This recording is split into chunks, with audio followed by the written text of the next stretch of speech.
Hello guys, మీలో 90% ఈ వర్డ్స్ని తప్పుగా ప్రొనౌన్స్ చేస్తారు. ఈ సౌండ్ యూజ్ చేసి ఈ 3 వర్డ్స్ ఎలా పలకాలో చెప్తాను నేను. దాని తర్వాత మీరు ఒక 30 వర్డ్స్ ఈజీగా ప్రొనౌన్స్ చేయగలుగుతారు by the end of this video. ఈ సౌండ్ని ఇంగ్లీష్లో అంటారు. మనకు తెలుగులో ఆ ఉంటుంది, బట్ ఇంగ్లీష్లో కూడా ఉంటుంది.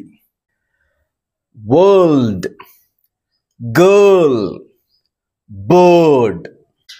అది వరల్డ్, గరల్, బర్డ్ కాదు. ఓకే, ఇక్కడ ఆర్ సైలెంట్, గుర్తుపెట్టుకోండి. R silent, R silent. ఇప్పుడు నేను ఒక లిస్ట్ ఇక్కడ యాడ్ చేస్తాను. ఆ వర్డ్స్ని ఒక్కసారి ప్రాక్టీస్ చేయండి. Okay, pearl, verse, burnt, learn. గుర్తుపెట్టుకోండి. Serve, herb, worth, germ. Don't forget to subscribe, guys. Please subscribe.